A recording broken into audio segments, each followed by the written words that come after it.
What's happening? Another episode of the Squad Show right here, Locked On Sports Minnesota YouTube channel, Locked On Vikings YouTube channel as well. Your team every day. It is finally here. It's game week.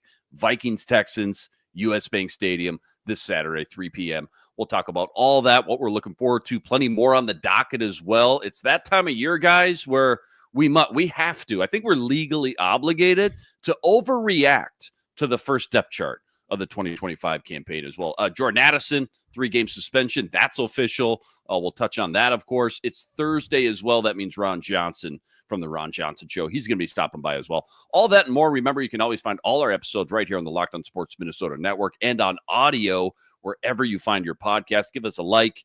Give us a subscribe. We're so close to 10,000 subscribers, by the way. Very appreciative for each and every one of you. Luke Inman, obviously filling in for Sam Ekstrom. Let's meet today's crew. Luke Braun, hello and good morning. Hey, I'm Luke Braun. I do Locked On Vikings, and I need this preseason game real bad. I'm jonesing. Good. I hope you're having a bad time.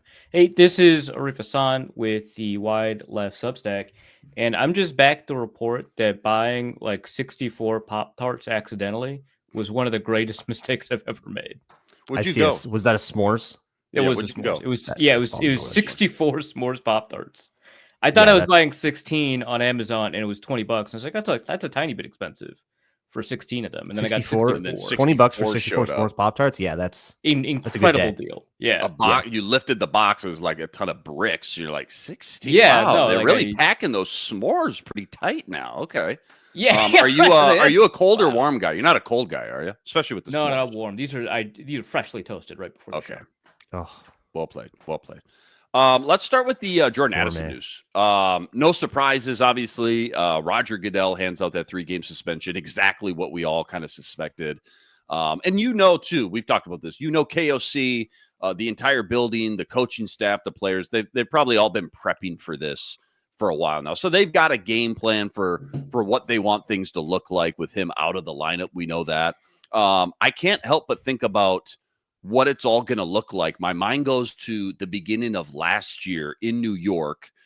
Addison started that game, by the way, first half. I want to say 3 catches, 40-plus yards, 4 targets, looked pretty fresh, crispy out there, rolls the ankle. And then it was like for the next 2.5 games, next 10 quarters, that offense had to get by with no Addison. And again, no TJ Hawkinson as well. So it was a lot of Jalen Naylor. Trent Sherfield was in the mix a little bit. Brandon Powell, Johnny Mutt getting his 2-3 targets a game. They really spread the ball around those 3 games. They tried to run the ball a lot, obviously. Aaron Jones, Ty Chandler as well was in the mix pretty heavily. That first game without Addison, week 2 versus San Francisco at home, Ty Chandler had 10 carries for 82 yards. Aaron Jones had 9 carries for only 32 yards, but 5 catches as well. So we all know they want to run the ball a little bit better this year. Heavy emphasis on that. I fully expect them to establish this little 1-2 punch with Jones and Jordan Mason these first 3 weeks. But having TJ Hawkinson, I think, on the field and healthy this time around, I think that's going to make a huge difference. Arif, what do you think the ripple effect is, I guess, weeks 1 through 3? Or how does the game plan look different compared to when Jordan Addison is in the lineup? Yeah, I think, one of the things that I really like about having this conversation in like 2025 versus having the conversation in 2012 is that we're a lot more cognizant of the way that offenses just change, right? Like, I think normally we would just be like, well, the next receiver plays and then the offense looks the same. It's just the other receiver has to do what Addison does. And in some ways, right, Ty Felton, is supposed to have a similar skill set. They both do deep downfield stuff, right? But obviously, Ty Felton is not quite the receiver that Addison is. We all expected Addison to be a first-round pick, former Blitnikoff Award winner at Pitt, and he was a first-round pick, right? And Ty Felton is, he's a third-round pick that already, isolates a difference. But I think a lot of us didn't even expect him to go as early as the 3rd round. And so in that sense, in our perception, there's a huge gap. So yeah, in theory, you could run a lot of the same plays, but I don't think any of us expect that. And I think we're likely going to see a lot more 2 tight end sets. I think the Vikings have always wanted to be flexible and capable enough to run into 2 tight end whenever they felt like it. And it felt like sometimes they strayed away from that despite having, both tight ends healthy when they did have that. But in this case, they will. have both tight ends healthy. And I think we'll see a lot more TJ Hawkinson, Josh Oliver stuff with them working together to open things up. So I think they're going to move from like 11 personnel to 12 personnel, right? From 3 receiver to 2 receiver. And that I think will be the primary, quote unquote replacement. But we're also going to see, maybe 2 running back more often than we would with CJ Ham on the field, and they're just going to run the ball in a situation where they may have passed before. Those kinds of things will just pop up. But yeah, and I think we all kind of expect, generally speaking, that Jalen Nailor is going to get more playing time in response to this. I don't know that any of us assume that someone like Felton's going to take those snaps right away. Luke, to Arif's point, obviously you can't duplicate Jordan Addison. There's going to be a drop off in talent no matter what. But how much of an advantage is it this time around, knowing they've had all summer to just kind of mentally prepare, probably 3 weeks, maybe 4 games, whatever it may be, and then doing it the second time around? They've already done this once again last year when Jordan Addison went out for those 2.5 games. I think the fact that they've already done this is probably going further than the fact that, because like they had an off season to go get a different wide receiver to be that guy for 3 games, because they knew that this was going to happen. Yeah. This was a very expected result, and they didn't really do anything like that. They brought in Ty Felton, and we'll talk about the depth chart. Ty Felton isn't above Lucky Jackson right now. Who looks like the guy that would take the wide receiver 3 reps if you go by that depth chart. I think that sort of like take the top off the defense, run a deep post kind of stuff. Probably Jalen Nailor, speedy, right? He's got the speed to do that. And they've asked him to do it in the past. I would anticipate that that's the role. And then you're going to have some weird underneath stuff, probably a rotation of Lucky Jackson, Felton, whoever else makes the team, Rondale Moore, like whoever else is around, some kind of rotation. But there's going to be a lot of TJ Hawkinson, which is what they didn't have last time. Last time around, like I think back to that San Francisco game, right? No Addison, no Hawkinson. So you get a whole bunch of interesting Jalen Nailor moments. You spread the ball around a little more. You're throwing to Aaron Jones a little bit more, and you kind of cobble together an offense that works. But this, having Jefferson and Hawkinson together, it's going to look like it did. I'm thinking like 2022. Addison wasn't on the team yet. I'm thinking about like that whiteout Giants game, right? Where either you're going to let Justin Jefferson have his matchups and you're going to take your chances with him. And then you're going to funnel this offense through Justin Jefferson like you always did, right? Like we're just talking about the stuff that happens when that's not there. Or if you double team Jefferson and take him out and do the whole thing, okay, 100-yard TJ Hawkinson game. Just quick comment here. People have been weirdly out on Nailor. I feel like, there has been just a little bit of lack of excitement for like, okay, another year under his belt, got some more reps last year.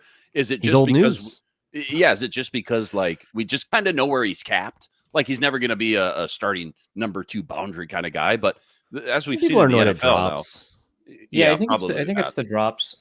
Which, like, mind you, before last year he had like 1 career drop, at least according to PFF. Obviously, there's a subjective definition, but we really only got a chance to see him, participate at a real level last year. And that's when the drops kind of showed up. It was a pretty high drop rate. And I don't know that that's going to be something that we're going to necessarily see going forward. If I recall his scouting report correctly, we didn't see that consistently in Michigan State. And I don't think we saw that consistently in the camps that, he was drawing excitement during. So, I think that's like one element, right? Is that the drops kind of annoyed people. But also like, I just feel like you're told, 2 years in a row that this is his breakout year. You kind of get tired of it. Right. Yeah. So I think that's like part of it too. There's a couple of new shinies in the receiving rooms we want to focus on, oh my God, Lucky Jackson is breaking out, or, hey, remember Rondale Moore just destroying the Gophers while at Purdue, something like that, right? We need to put a moratorium on Gophers fans projecting their Gopher stuff onto the Vikings. All right, that's not going to happen. We need to chill out a little bit. Nope. Okay, different teams. Nope. Obviously, so they start in Soldier Monday Night Football. Great litmus test for that entire offense, right? Not just the passing game, but the entire offense. JJ McCarthy, prime time. That's obviously that's a tough first sample, I guess, if you're JJ in the entire offense, especially with no Addison.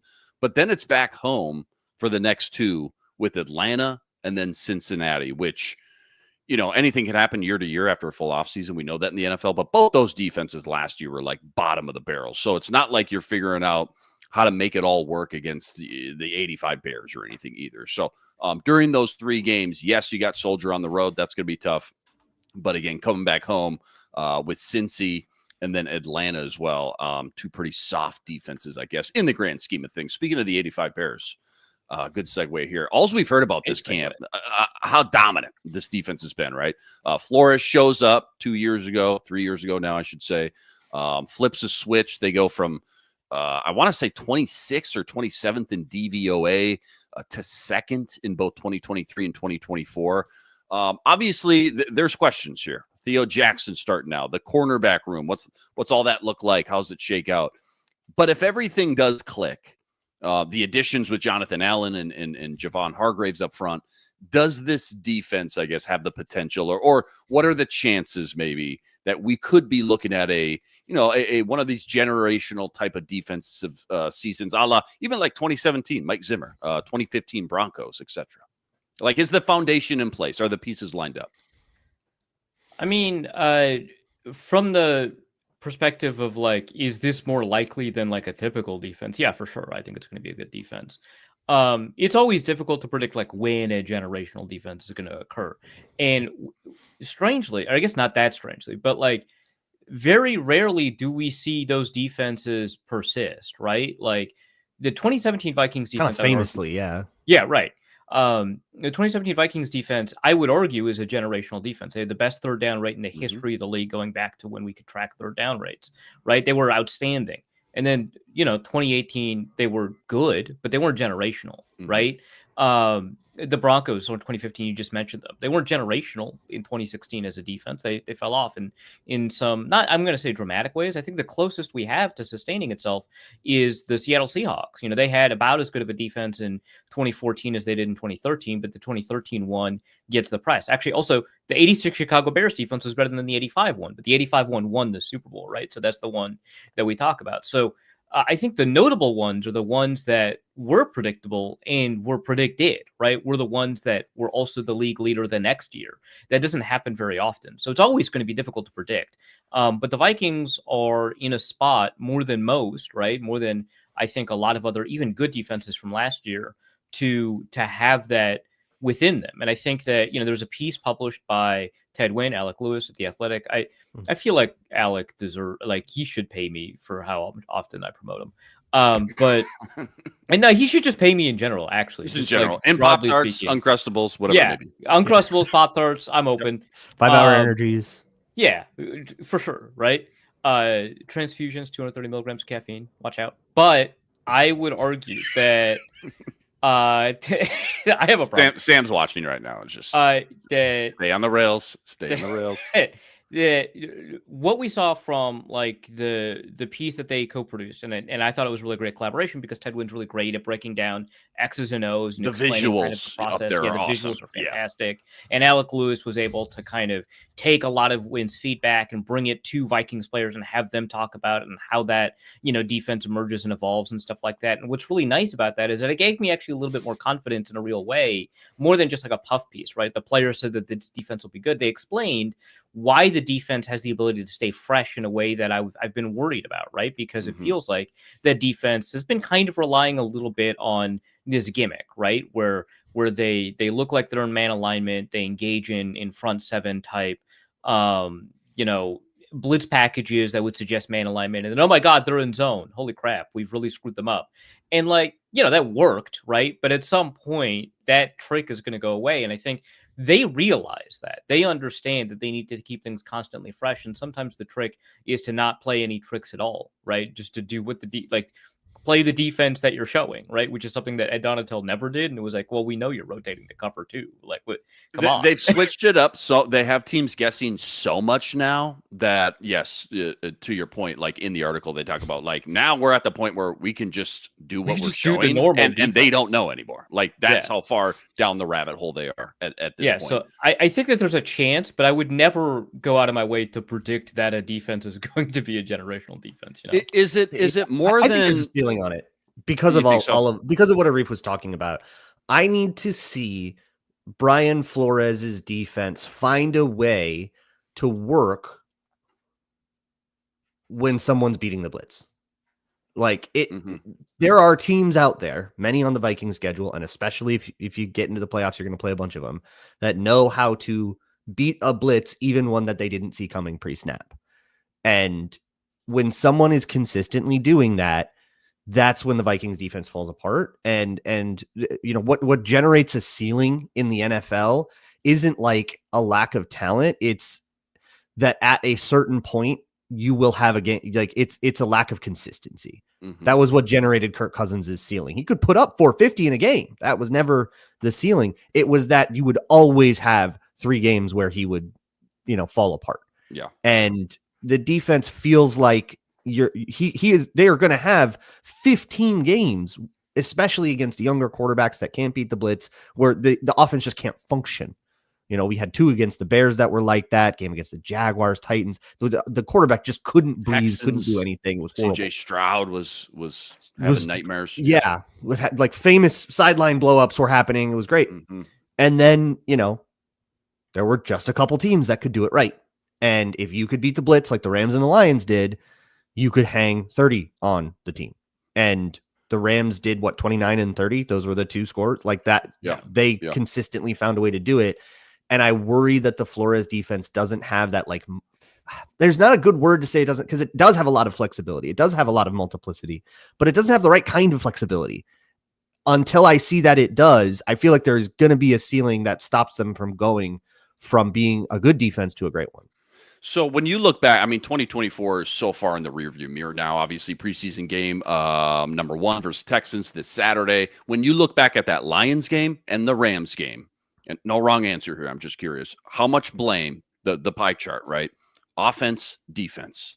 That Lions loss, that Rams loss, because I think a lot of people just look back and think, oh my God, Sam Darnold never had a chance in that Rams game. He was sacked 9 times, et cetera, et cetera. I'm just curious how much you thought Brian Flores and the defense, deserve some of the blame there, obviously. I think I'm putting everybody in the gulag a little bit. They kind of fell apart as a little team. Mix. Yeah. Probably more offense had definitely worse games. You know, Mm-hmm. giving up 30 isn't like the worst thing in the world. It was just the only time they did. They did kind of have their worst day in the and like moment. Giving up 30 is also a function of the offense, right? Correct. For sure. More, opposing possessions because you ended your possessions too early or you gave away field position to, like, these are combined issues. Yeah. I guess, I agree. I think it's more on the offense than the defense, but that doesn't absolve 100%. really poor defense that couldn't get pressure, that, finally they started figuring out the zones, that can't transition to man coverage. That Lions game, man, that Lions game was 10-6 at halftime. And then Van Ginkel dropped that pick 6. Was that in the second half? Start the second half? I think that would have given them the lead. Yeah. No, and then can't remember the timing, but I just remember that was 10-6 ball game. And then if you watch the Netflix show, the quarterback show, they really told the story of kind of at a certain point in that game, the Lions figuring it out, cracking the code, and then suddenly everything opens wide up. And that has to not happen. That's the second year in a row now that, like, the Lions in particular have cracked your code. Specifically the Lions, but like also just like at the end of the year, which is when they happen to play the Lions. Yeah, right, of course. It's going to be interesting to see how much of we can't Ben even blame Johnson Kevin this time. And the code cracking transfers over to Chicago. Yeah, and what these kind of look like. Yeah. You know what I'm saying? Yeah. It's going to be very fascinating. And if Ben Johnson does know the answers, can he do it with that? Can he do it? Right. Does he have the personnel? Can he do it? Speaking of quarterback, by the way, I went back and just kind of had it on the background. Pretty funny. They had Jaden Daniels was the one guy that came in and beat Joe Burrow, Kirk Cousins, and Jared Goff last year. I thought that was kind of funny. Nobody talked about that. I'm not super confident in this cornerback room as much as the next guy. We've talked about that on this show. Isaiah Rodgers, like him, still got to see it. Jeff Okudah, we talked about that on Monday. Like we've seen what it looks like in Detroit the past 4 or 5 years. Another Alec Lewis banner, by the way, a Jeff Okudah piece. The Jeff Okudah piece, yes. Which is it's really good. I also I'm not gonna. I'll need to see it. Right. It's like, wow, I've learned so much more about this guy. I feel so much more sympathy for him. But, that doesn't make him like good at football. It's great right now until they shoot up on Saturday or week 1. You know what I'm saying? It's great right now. Love it. But just to play devil's advocate with the cornerback room, because I feel like that's the biggest question mark right now.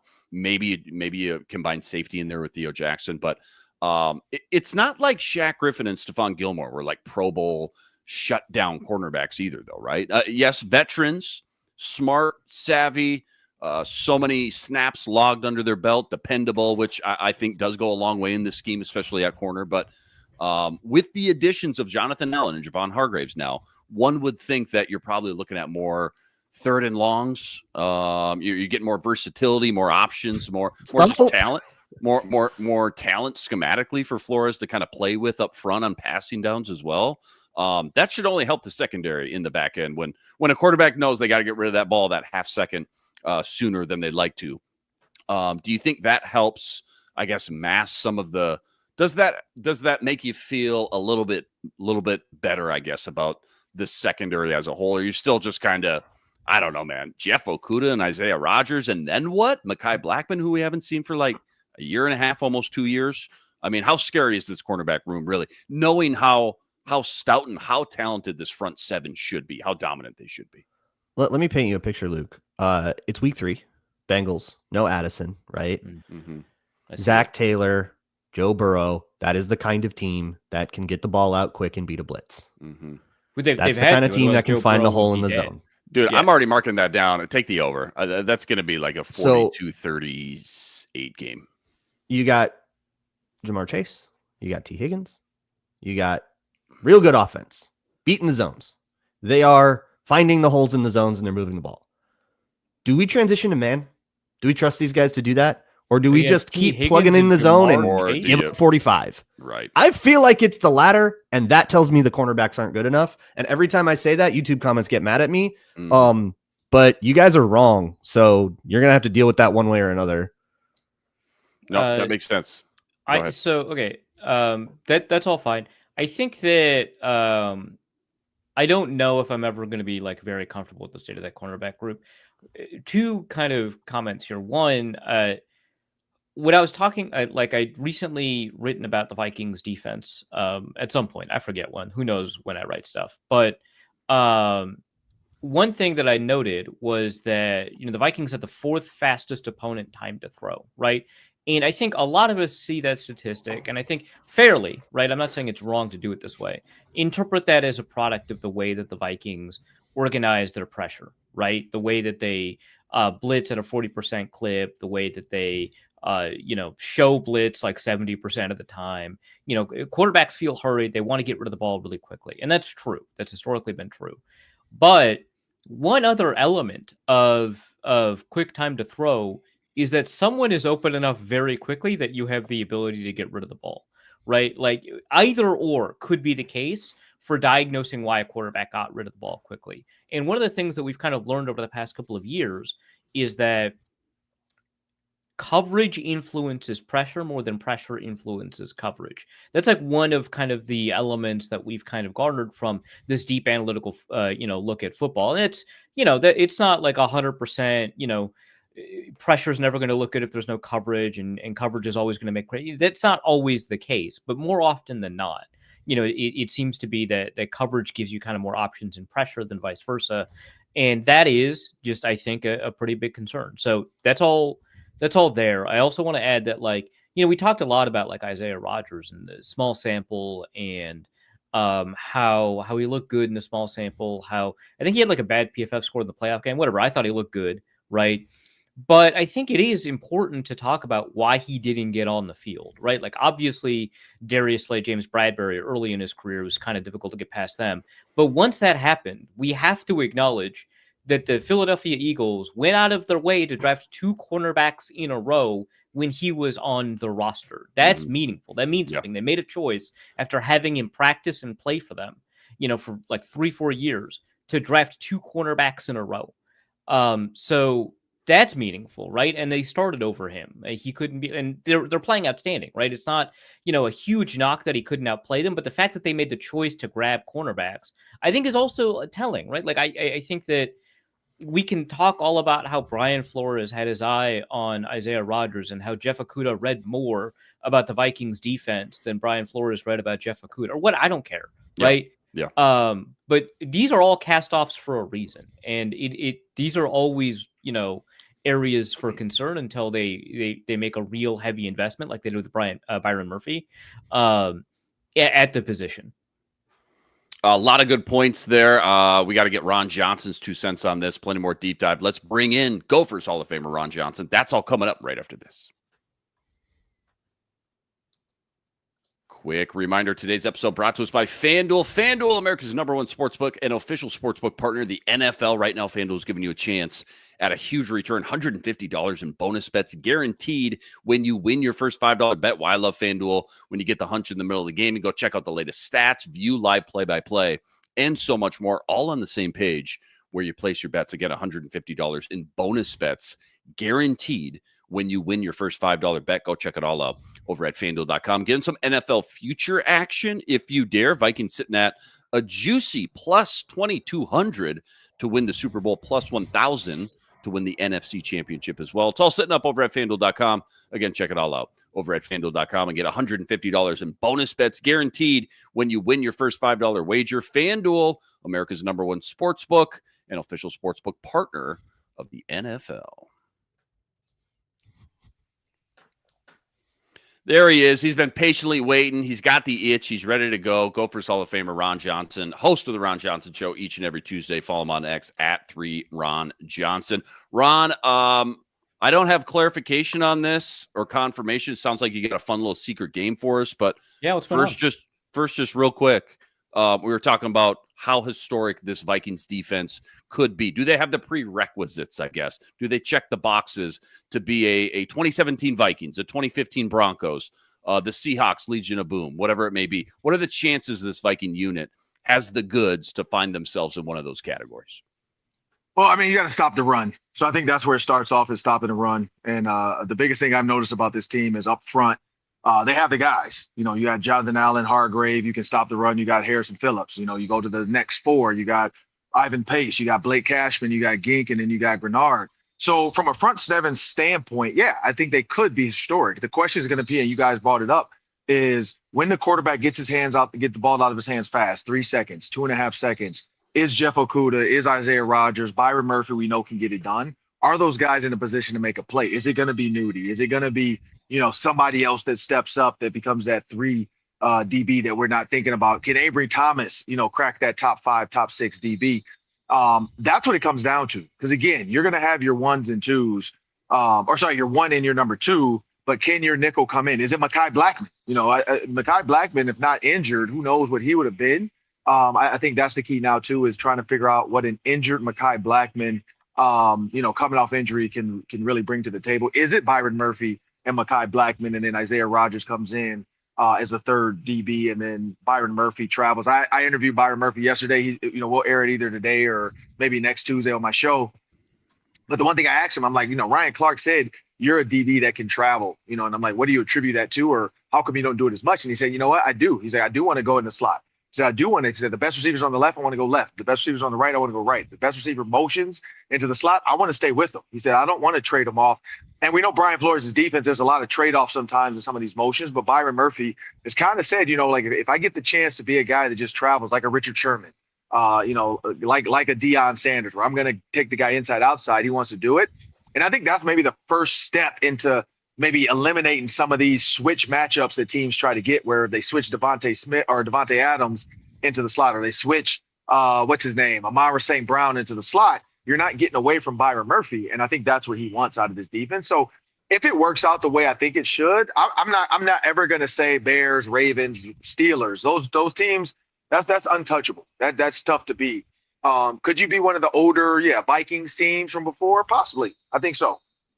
I thought you brought up a great point right away when you talk about stopping the run first and foremost. When I think of that 2017 Zimmer defense, first thing you think of is Linval in the middle and just how good they were at stopping the run to get to those 3rd and long situations, mug the A gap. The rest is history. What is this secret game you have in store for us today? What do we got to do? Well, I mean, you guys have played the initials game. So I was on the initials game Monday, myself, Tatum, Chris Hawkey. I got 2 out of it, so I'm in next year's game. But, nice. I told Corey I would bring it up organically, that you can get the initials game at initialsgame.com. You can follow the initials. But, I bought some initials cards that are sports related. So before we get out of here, I don't know if you guys have ever played the initials game, I have. I have not. Mhm. I But, have not. you know- I've seen it. You know the played out, concept, but- though, right? Yeah. You know Let's I'm explain. entirely unfamiliar. I'm going to need an explainer. Okay, let's like do I've never heard of one it before. practice. Can we do one practice for Well, Luke? explain just to it, give then we'll do a taste? practice.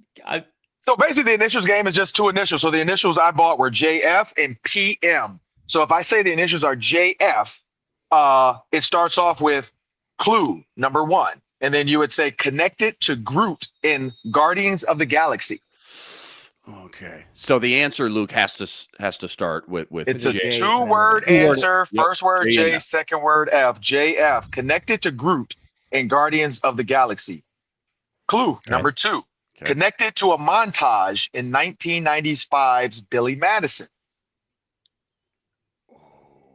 Clue number 3, connected to a specific part of the alphabet. Oh Clue. man, I'm losing. Number 4, connected to Santa Claus is coming to town.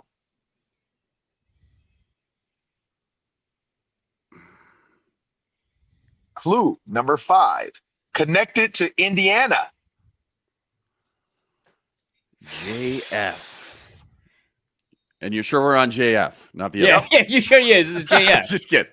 This one you should get. Clue 6, Okay. Jackie, Marlon, Jermaine, Tito, and Michael. Jackson 5. Jackson 5. Oh, There you go. God. Got it. I got Okay. hung up on Oh. the Billy Madison montage, and I'm like, man, Yeah. what was that montage? I was trying to think of like individual old timey artists thinking connected to like Groot. I'm like, it's probably something on the playlist right on like okay. the Right, soundtrack. yeah. On the So you Like, kind of here's get a- the nostalgia concept. soundtrack. Yeah, here's another one for JF, right? Okay. Clue number 1. Okay. Connected to Travis Hunter. Huh, okay. Clue number 2. Connected to Limp Bizkit.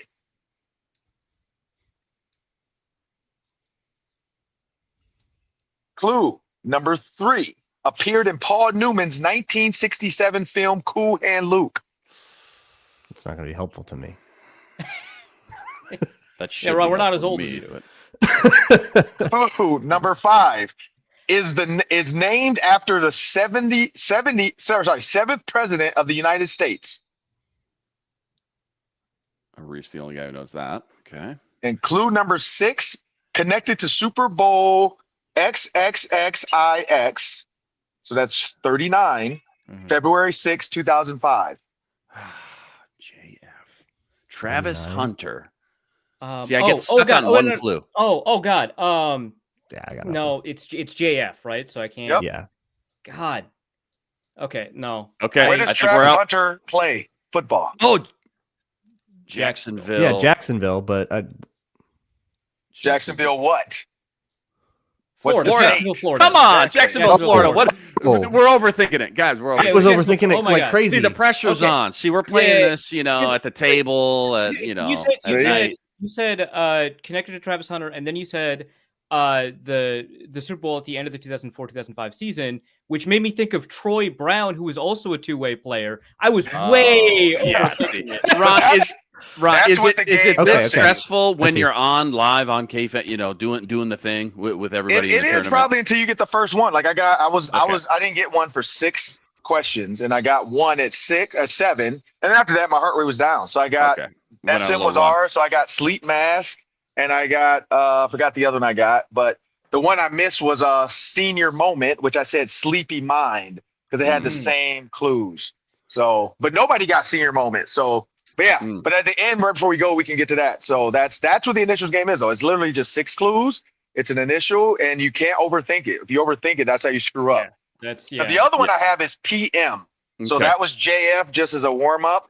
I got PM as well. Interesting how updated some of those are too, knowing that some of the clues had Travis Hunter in them Yeah. as well. So a lot so of if you these go must to be very new. initials.com, Corey Cove makes new. This is the first edition game, but he made like 5 or 6 editions, I think, at this point. Yeah. So it's on initials.com, and you can take this to a bar with friends. You can play at a party. You can make it a drinking game. You can do whatever you want with these. But Very yeah. fun game. Very fun game. Very easy too. Don't need a lot of different little things. Just that deck of cards, and you're ready to roll. Correct. 2 things here, Ron. Then we'll get you out of here. 1, Yep. what are you doing at Go for Practice right now? What are you looking at? And then 2, give me one thing one thing you want to see in this Texans game from the Vikings game? I'm just coming out to check practice. We got the PJ Flex show coming up in about a week and a half at the State Fair, and then we got the first game coming up that Thursday of the State Fair week as well. So football season's getting here 3 weeks before the first college football game. So I'm just here to check out the players. Like, I'm not here as the media because we're not allowed to like do media stuff. But as a former player, I'm allowed to come check it out and kind of organically just see what I see the receivers that I see the quarterback, Drake Lindsay a little bit. But other than that, that's all we can really say because this is not an open practice. So they are actually doing stuff. I just walked away. I told him I'm not going to do this by the field because I was like, I'll walk away and come in the indoor and do it. But yeah, I'm just checking it out just so when I get ready to go for the PJ Flex show, I can talk about a number of guys. They got a transfer receiver from UCLA, number 17. And when I was watching him, guy's name is Logan Loya.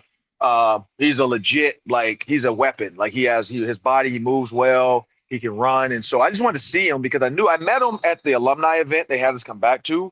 And he told me he was a receiver that transferred from UCLA. Deshaun Foster, I reached out to Deshaun Foster, who's been on our show as well, head coach at UCLA. He's been on the Ron Johnson show. And so I text him, like, what kind of athlete is Logan? He says he's a great athlete. Probably just has a better chance of being a weapon here in Minnesota than he did at UCLA. He played a little bit there, but he'll most likely start this year opposite Lemeki Brockington.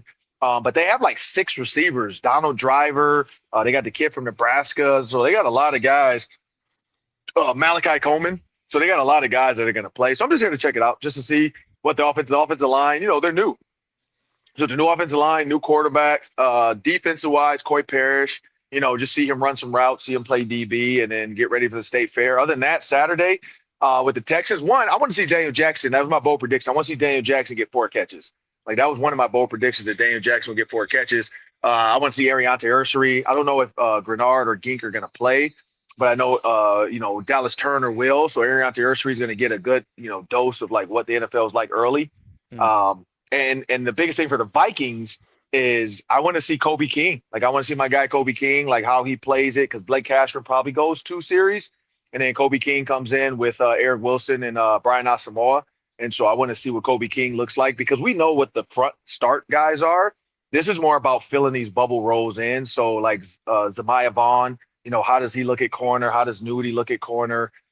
Theo Jackson will get a little bit of run now as a starting opposite third safety guy. So how does he fit in with the Cam Bynum?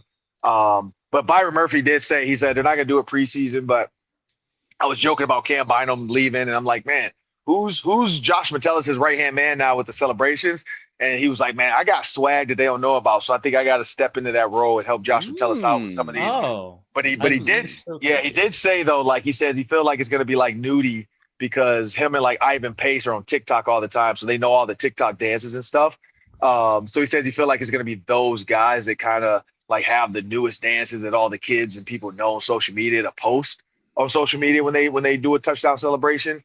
But yeah, that was cool. But that's what I'm looking at. And then, of course, the first series, JJ McCarthy. I think the whole world is going to be watching that because from Diana Rossini to Bill Simmons to Dan Orlovsky to Ryan Clark, everybody and their grandmother. Do not cover the Vikings. Everybody and their grandmother has been talking about Kevin O'Connell and JJ McCarthy. So I think the whole world is going to be watching this game, at least the start of it, just to see, is JJ McCarthy what Harbaugh said he is? And my guess is yes. Harbaugh has no reason to lie about the talent because it makes him look stupid. And so he has no reason to lie about the talent JJ McCarthy has. He just had one of the best running back combos, Donovan Edwards and Blake Corum in college football. So when you have a dual threat running back group like that with double the workload, I mean, look at the receivers that year. The tight ends were good. They didn't get the ball a lot, but Loveland ended up going, being a top drafted tight end, and he didn't get the ball a ton. So you look at Roman Wilson in the NFL, didn't get the ball a ton. So it's just they had the weapons, but they also had the running backs. And like PJ Flex said, with him and his new guys, Darius Taylor and these running backs here, if you can run the ball, that limits the opportunity for turnovers. And so I think that's if you're winning, it slows the game down. So that's what Michigan did to Penn State. That's what Michigan did to Michigan State. That's what they did to Ohio State. They just ran the ball and said, we're bigger and better than you. And, J.J. McCarthy now is on the team with Justin Jefferson, T.J. Hockenson, Jordan Addison. Jalen Naylor looks good. And Jalen Naylor I asked him, I said, man, that it's not just the number one. That number that body looks different. He said, yeah, man, I made an effort to work out more. I lifted more. He gained some weight. So he is bigger, solid, and still fast. But, I was like, what are you going to do in these first couple games without Jordan Addison? And he's like, man, my goal is to show everybody I am who I say I am. And so I'm looking forward to that too. When Daniel Jackson catches these 4 catches, is he picking on one guy, one DB, or is this getting spread out a little bit? No, I mean, it's going to be third, fourth quarter, my guess, for Daniel Jackson. So it's just going to be spread out, because at that point, third, fourth quarter. Got it. Avery Thomas got it. Brian Flores, my guess at that point, is going to have a semi-vanilla type of defensive look. He's not going to be too much late. I mean, he's going to want to see, can these guys pick up his coverages, but you're not going to see a ton of blitz. So that means the receivers are going to have a little bit more time, unless the backup front 7 guys are just going nuts. The quarterback's going to have a little bit more time to throw the ball in the second half. And so that's going to give, Daniel Jackson a chance to run a deep over, to run a shallow route. And I talked to, one of the Texans coaches about him, and he just said, he runs well. One of the Vikings coaches said they liked him, but it was the injury. And so I think that's the key, is how healthy is he? Because they said he was a above average athlete, but he got hurt. He hurt his knee. And so it's like, you take an above average athlete that you're not going to draft that's hurt. And that's what the Vikings were like, yeah, we didn't really need him. But the Texans, who knows? Yeah, well said. Great stuff as always, Ron. Appreciate you stopping by. I know you're busy. And here's the one. Here's the one. I told Sam we got to put this on social media. So here's the one. We're going to do a real one now. So the initials are PM. Okay? PM. PM. All right? You think of PM. Yep. And I'm gonna help you guys out. If you notice, all of it had a sports theme around. Yeah. Yes. Other than the Jackson 5, but Jackson 5 Super Bowl, so I just did it. Sure. Yep. But that was the test one. But sports themed. All right, here we go. Clue number 1. And the PM, we're not on JF anymore. Got PM. Clue number 1. And your name is your buzzer. So say your name, and then that's how the game goes. Your name is your buzzer. So when Luke calls in, Luke, it's for me though too. Right. Got it. Or just say Inman and Braun. How about that? Oh my God. JM. Got it. Has hosted Saturday Night Live. Arif. Peyton Manning? Yep. Wow. First clue? All right. Second one for Peyton PM. on social media. Loaded, didn't you? Put it on social media. Let's go. Here we go. Example of the initials game. Second one for PM before we get out of here. Clue number 1. Was investigated by the FBI in 2014. Clue number 2. Connected to maroon and gold in college. Clue number 3. His nickname comes with something he shares with approximately 10% of the world's population. Clue number 4. Has appeared as himself in a 1996 Kevin Costner film. What? Oh, come on. Clue number 5. Often seen wearing a jacket. Clue number 6. Has frequently battled a tiger. Oh, dude. Oh, God. Oh, Luke. Who you got? Bill Mickelson? Ding, ding, ding, ding, ding. Oh, yeah, let's go. I knew it was a golf. All right. Kevin Costner. Let's go. I knew it was a And golfer. that's how it works. So you don't That's overthink it. You just got to have it in there. But we got it's all. I think each box comes with like 30 or 40 of these. That's with fun, different man. initials. So you could literally just pull 6 out, and an hour of your party can be taken up with a game like this. But no, thank you guys for having me. Looking forward to it. I know we're gonna have some fun after this Vikings game, because the biggest thing is, can we prove Diana Rossini wrong in week 1? And I think that's everybody's That's goal. the goal. at this It's point. on the bulletin board. Really- That's what they say Bulletin in the board huddle. material. That's all they Exactly. need. Ron, hopefully we'll talk to you on the postcast after the Texans game. Great stuff. Check him out every Tuesday on the Ron Johnson Show and on X at 3Ron Johnson. Thanks a lot, Ron. Appreciate it.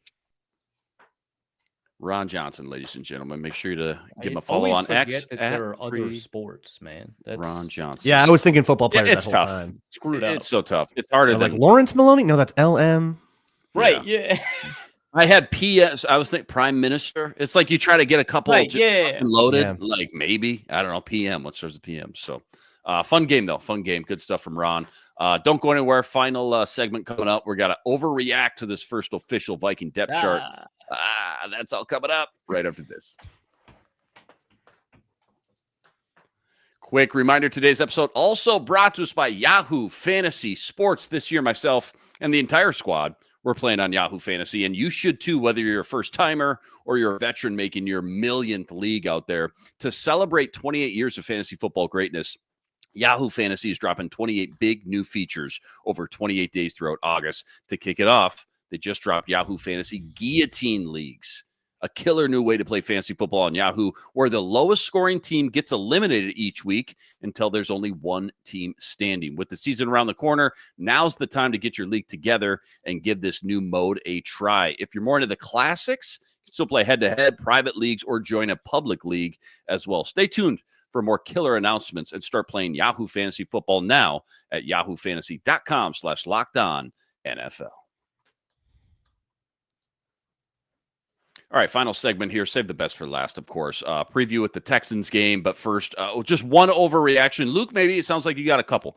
A couple overreactions, whatever you got locked and loaded. Depth chart just dropped the other day. Offense, defense, special teams.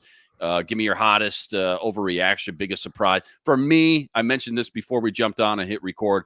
Finally, just getting a look at the return game. I know it's all going to change, but just seeing something on paper. It's been such a guessing game back there. Kick return, you got Ty Felton at the top, Ty Chandler behind him. And then returning punts, you got Rondell Moore, Lucky Jackson, Silas Bolden, Miles Price in that order, top to bottom, 1 through 4. Obviously, again, that all can change, probably will to some degree, but just nice to see something on paper for the first time after a long summer as far as which guys are just kind of at the top of that pecking order when it comes to that return game. Ty Felton and Rondell Moore, as of today, August 7th, your top 2 return guys. Pretty interesting. Luke, what do you got? Biggest spicy takes or overreactions with this first depth chart?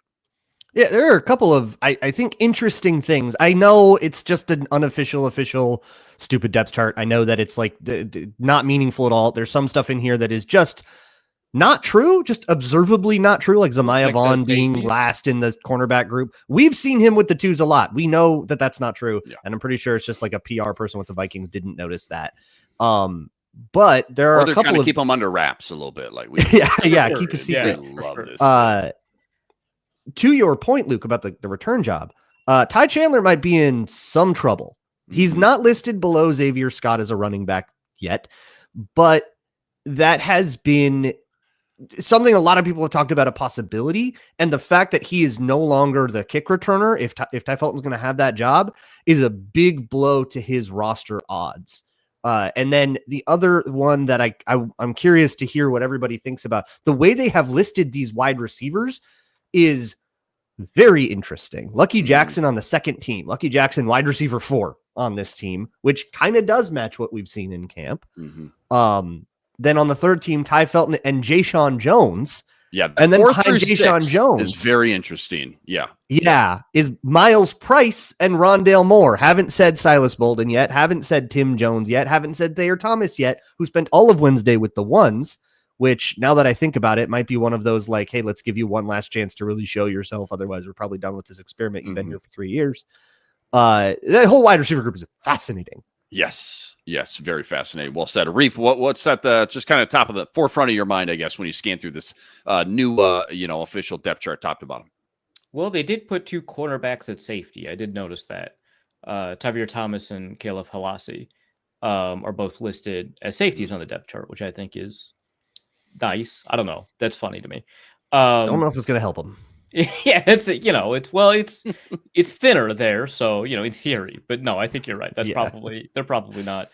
I don't know. There's just no room left at corner. Like they just ran out of room. But it's just like the things that we're seeing in camp, or the things that we're hearing reported from camp, are very different from like what we're seeing on this depth chart, right? Like Kobe King behind Brian Asamoah, right? Like no one thinks that that's like the case, right? So an unofficial depth chart is just like whatever it is.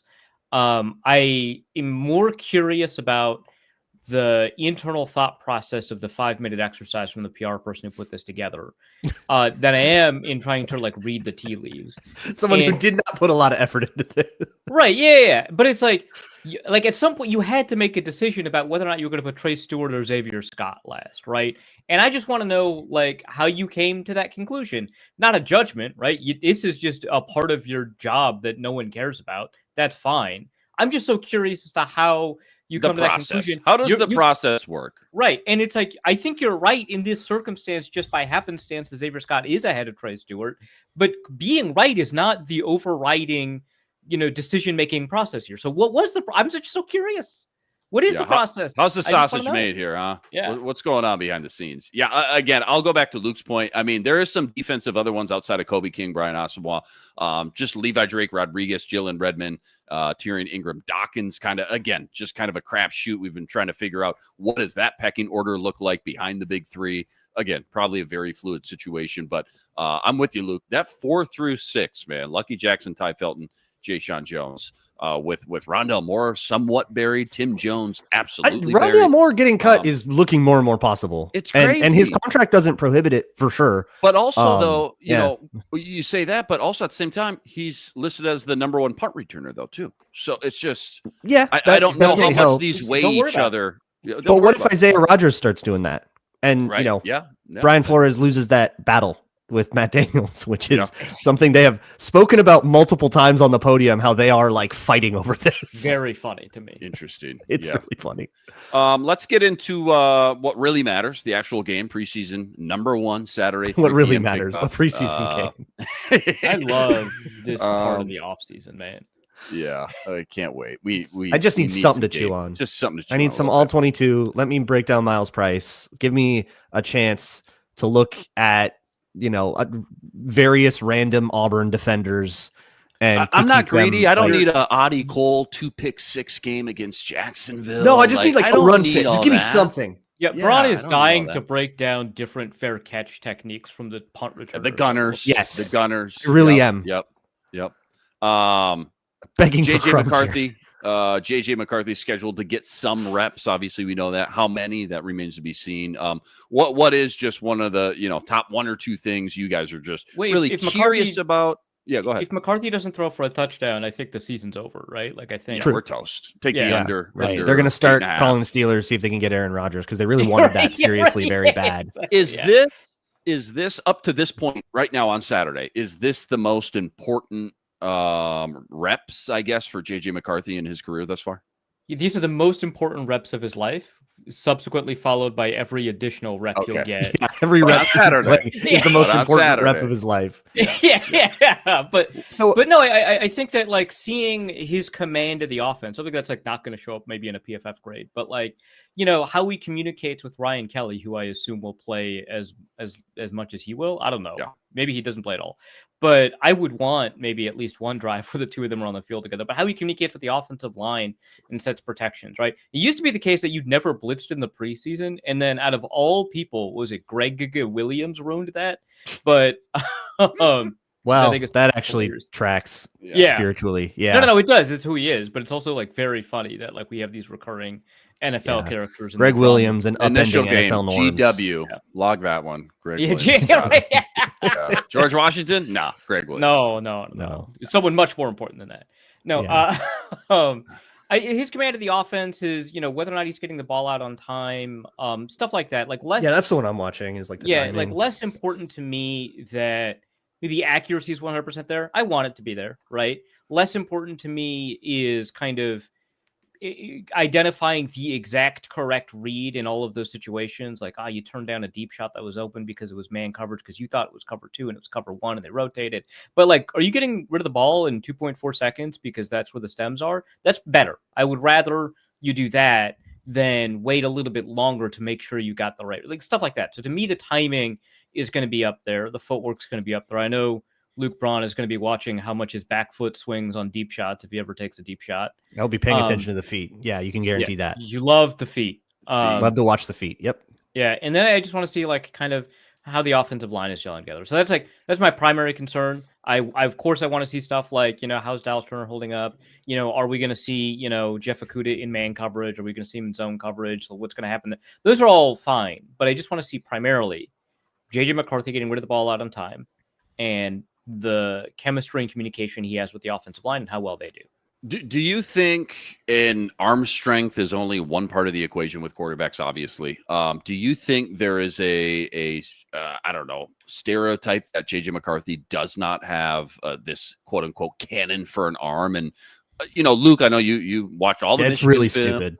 It's a terrible take. I'm excited. I think it was Kevin Seifert went on ESPN previewing the Vikings training camp. They're like, "What's one thing just people don't know about JJ McCarthy?" And the first thing he said was like, "This dude's got a cannon, man. This dude's got a live arm. I don't know where." His problem is he zips it too. Everything's a fastball. He needs to. He needs it's calm down. Another thing we're watching was touch, right? Yeah. So I'm excited to see that from year 1 to year 2. It's not like arm strength really improves that much. Obviously, it's more the mental stuff, digesting the playbook and all that. But I do want to see him just sling one. And just rip one deep downfield and just get a up close look at that arm strength for sure. The defense too, for me, like the defense been so dominant. We talked about that during training camp. That's the A topic. I want to see the depth though, like Gabe Murphy, Bo Richter on the second team. How are they coming along? How are they progressing? Like where are they at right now? Where are they at in their journey? Do they look the part of a real like NFL backup like we had the Patrick Jones and DJ Wanhams for a couple of years when they first started? Can they go take meaningful snaps, I guess, week to week? That's what I kind of want to get a little taste of because we know the engine that kind of makes this defense hum is the pass rush. So when Grenard and Van Gink or Dallas Turner need some breathers or maybe one of them gets dinged up, who's the next guy up, I guess? And how big of the drop-off is that from one guy to the next? And then I'm with you, Arif, the offensive line. Like, no Darisaw, I'm sure, but like left guard all the way to right tackle. Do we get at least a taste of all four of those guys? I think we might starting, sharing some reps together, getting some cohesion, real snaps when the bullets are flying, all that. I'm excited to see this new starting five. They put so much assets, time, money, energy. They dumped so much into this offensive line trying to improve it. This could be our first real taste of 4 of the 5 starters at least. Also, I think I mentioned this too. Logan Brown listed as the third string left tackle. You might see him a lot because no Darisaw, and then Justin School. Well, if they don't think Darisaw is going to be ready week 1, you got to protect your backup left tackle. He played a lot of guard, majority at Kentucky. So interested to see what they like from him over at left tackle and just how he's coming along there. He might get a lot of run. Any final parting thoughts? Anything we missed? Anything else you want to throw out there? Previewing this Texans game this Saturday at 3 p.m. There's a backup quarterback thing. Like JJ McCarthy's going to play 1, maybe 2 series, and it probably depends on how that first one goes. Yeah, this is not going to be an entire game where we get to see a whole bunch of JJ McCarthy. He's going to throw like 6 passes, and they're all going to be to like 2s and backups. And he's probably only going to. I don't even know if Donovan Jackson's going to play. Maybe 6 passes, 6 drop. I don't know how much. Maybe. This is going to be just maybe not even Justin School. This is going to be Logan Brown in front of him and Michael Juergens and Blake Brandel and. Like, this is not going to be the best look at JJ McCarthy. We're going to get some crumb of anything, and I'm really excited about that. But then you get Sam Howell and Brett Rippon, who are now fully splitting reps with the 2s. Max Brosmer lurking in the corner somewhere. Like, that is an interesting battle. And with that, and then the wide receiver stuff, the wide receivers at number 4 to 6 that we find so interesting are going to be the ones on the field there too. That like kind of second, third quarter has a lot of position battle in it. Not to mention, Kobe King and Brian Asamoah, who's ahead there, who's taking at that sort of 6th corner spot that's wide open, that edge spot you talked about. That whole second team on both sides of the ball. Yeah. A lot of wide open positions. And this is where that gets decided. Who makes the plays is going to be really impactful when it comes to roster cutdown day. Yeah. Well said there. Also, too, by the way, huge fantasy preseason implications on the line for us 4 as well. So can't forget that. Yeah. It's primarily always, I said all that stuff about JJ McCarthy. I don't care. It's just all about the preseason fantasy league. I need Kobe King to rack up like a. That's really what we're jonesing for, really. I need some LDR. Yeah. LDR domination here. Yeah, I'm still bummed. Whoever sniped me on Jay Ward, I don't like. He's getting Ed Ingram. LDR versus Ed Ingram all day. Yeah. That should be a good matchup. I forget who he was on with, but the sideline reporter for the Texans, I heard an interview with him. Somebody asked him about Ed Ingram. Basically, he said he's all over the map. Started at the third string. Last week, though, he was taking first-team reps. Talked about the size. He looks the part of a starting guard, but just got to put it all together. And I'm like, yep, that sounds about right. Yeah, he's Texans O-line looks like a guard, dude. Texans O-line was never been the problem trash last year, and they got rid of their best tackle. And they got worse. And they got worse. They got rid of the best their line, they have no idea what the shape of it is. Yeah, so that doesn't shock me. And for them, how they hold up to what is some proven depth. Jalen Redmond is probably going to play, and Jalen Redmond was like a pretty good player with in regular season games last year. So how they hold up to Jalen Redmond and someone like Levi Drake, who's been having a good camp, but maybe has taken a step forward. Dallas Turner, who will play, like, this is a pretty good second team line versus whatever the Texans are going to do. That's going to be huge for them. Yeah. Can't wait. A lot of good storylines, not just the JJ McCarthy show for sure. Jacked up for Saturday. Vikings officially back in 51 hours. Huge shout out to all you guys, all the everydayers out there that always make us your first listen. All you guys coming in the chat with us from show to show. After this, go check out Luke Braun, of course, over on Locked On Vikings each and every day. Arif killing it over at Wide Left Substack. Go give him all your money, all of it. Don't leave anything. He needs Pop-Tarts. Alec doesn't have to pay me if all of you actually just pay me instead. Just one or the other, though. Thanks for watching. Thanks for listening. Make sure you like and subscribe. Again, so close to 10,000 subscribers. We'll catch you Monday for another episode of The Squad Show. Same time, same place. But check myself, Luke Braun, Ron Johnson, maybe Sam Ekstrom as well on the Vikings postcast right after the Texans game. That should be a lot of fun as well.